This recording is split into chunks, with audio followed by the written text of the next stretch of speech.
If you do that, you will pay more attention at your job. You will pay more attention to your kids, to your wife, to your body, to your dean, everything. That will fix your life. ولتكن منكم أمة يدعون إلى الخير ويأمرون بالمعروف وينهون عن المنكر. Bismillah, alhamdulillah, wassalatu wassalam ala khair hakillah, Muhammad ibn Abdullah, salawatullahi wassalamu wa barakatuh alayhi, wa ala alihi wa sahbihi wa sallam wa tasliman kathiran. Assalamu alaikum wa rahmatullahi wa barakatuh. What is up, guys? I'm Josh. I'm the host of the Ultimate Muslim Podcast. Hope you're having a great day. We're going to get right into it, man. A few minutes of your time, inshallah. Now, before we get into it, though, real quick, little housekeeping. I am not going to run 20 minutes of ads at the beginning of the show like so many podcasts do. All right, I'm not going to annoy you and bore you and try to sell you a bunch of stuff that I don't use for the next 20 minutes. In return, I ask that if you get value out of this show, number one, implement it. All right, just don't listen passively, but actually do something with the content, inshallah azza wa jal. Number two is that if you do get value from it, if I do deliver on the promise that I will improve your life in some way, shape, or form, inshallah, all I ask is that you share it with a friend. All right, if you can do me a solid, share it with a friend, share it with a Muslim brother or sister that you believe will benefit from this information and actually implement it and put it into action, then inshallah, I would really appreciate if you did that. Jazakallah khairan. Now, as always, we like to ask questions on this podcast because we want to be engaging, man. We don't want you to listen passively. We want you to listen actively. Get your mind into gear so that you can actually benefit, inshallah. So, the question becomes today, this is a serious question, man. Not a rhetorical question. Do you actually want this ummah to succeed? Do you actually want the Muslims to be, in peaceful conditions, be victorious, be supreme, the flag of Tawheed whipping hard in the land, inshallah azza wa jal, in every land? Do you want that or do you not? All right. And I say this all the time. We can say it with our lips, with our tongues, with our gums, yes, but what do our actions actually show? What do our actions prove? So, do we actually want the Muslims to succeed, to stop suffering, to stop being humiliated, and to actually be someone that is an example of what to do and not what not to do? All right. So, the next question becomes, or even before that, New Year's resolutions is right around the corner. 2024 is right around the bend. And a lot of people are going to be setting some New Year's resolutions and some goals. Now, number one, New Year's resolutions should be the furthest thing from a Muslim's mind because we should have daily resolutions. Okay? We shouldn't have New Year's resolutions. Number one, because we believe in the Hijri calendar.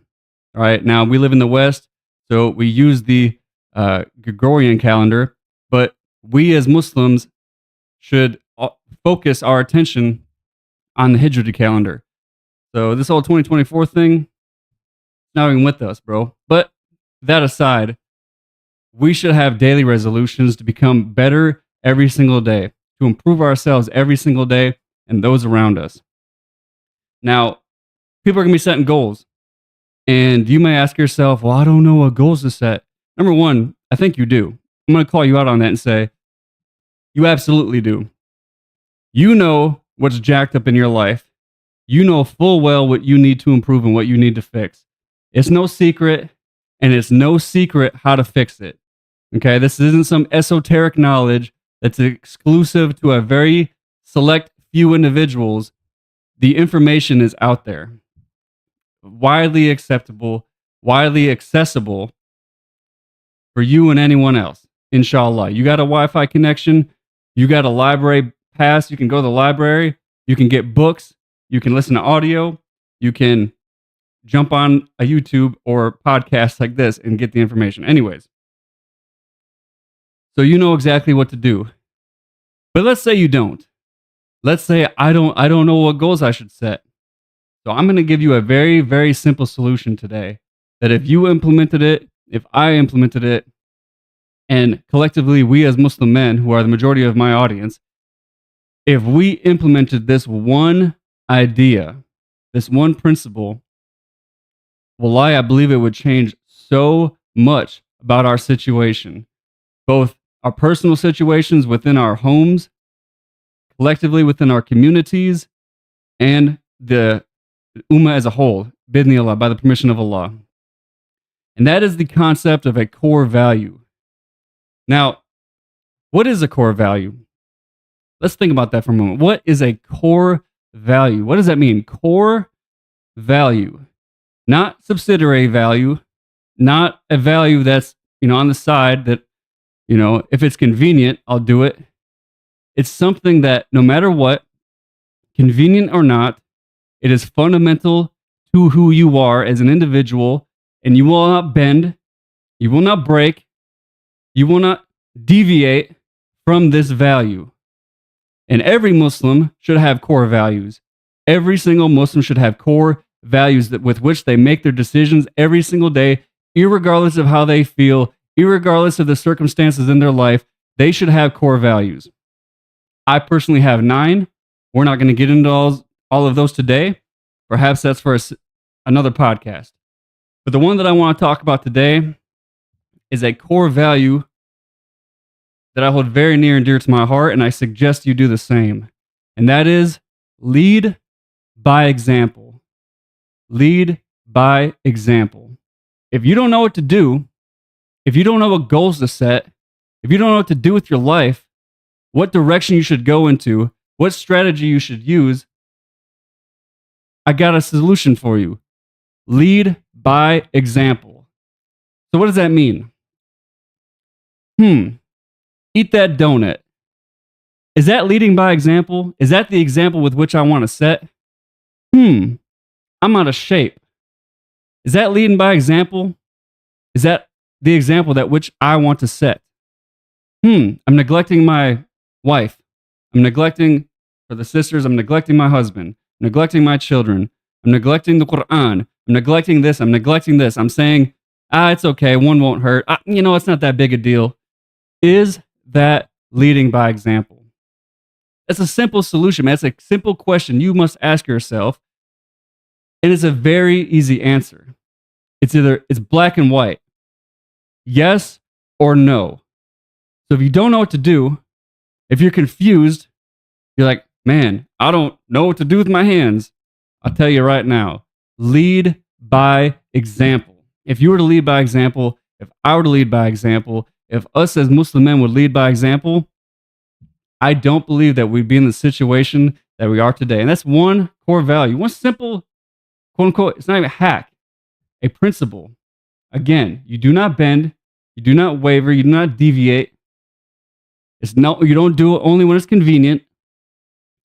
You lead by example, because that is the only way to lead, is by example. No one's going to take you serious, man, if you're out of shape.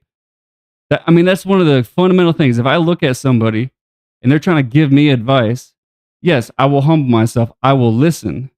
But at the same time, if you want your advice to land, to penetrate the hearts, and you're 60, 70, 80, 100 pounds overweight, you're obese, or you're so skinny that you would get ragdolled in a situation where you had to defend yourself or someone that you love or a stranger, it's really hard to take you serious, man. Because something as fundamental as controlling what you put in your mouth and how much you move your body, if you can't even handle those two things properly, the rest of your life is probably a dumpster fire as well. And that's what I've seen for the most part.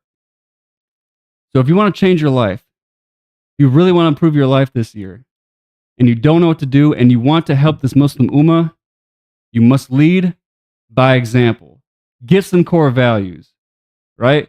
Think about it. Think about things that you will refuse to bend no matter what. Obviously, the number one thing should be loyalty to the Quran, Sunnah, and understanding of the Sahaba. Period. That should be number one.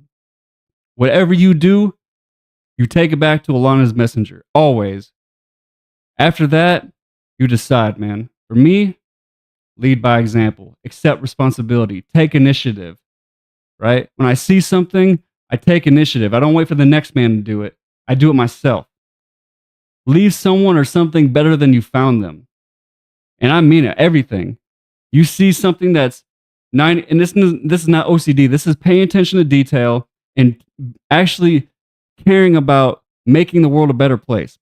And how you do anything is how you do everything. If I pay attention to those little details, I will pay attention to the big details. I promise you that. Turning something like going to the gym and seeing the dumbbell flipped upside down to where the number is, at the top instead of the bottom. Turn it. Make sure they're all looking perfect. Perfect. If you do that, you will pay more attention at your job. You will pay more attention to your kids, to your wife, to your body, to your dean, everything. Core values. That will fix your life. If you got value from today's video, please share it. Firstly, implement it, then share it, inshallah azza wa jal. Because I don't run ads for the show. I don't run ads on the show. I won't let nobody tell me what I can and cannot say. Tell me, I got to take that one down because it was a little offensive. I ain't playing those games. So in return, I ask that you implement it and you share it with a friend. Bidnillah subhanahu wa ta'ala. That's all I got to say today. Allah surely knows best. Subhanakallahumma wa bihamdik, ashhadu an la ilaha illa anta, astaghfiruka wa atubu ilayk. Assalamu alaikum wa rahmatullahi wa barakatuh. Make today great.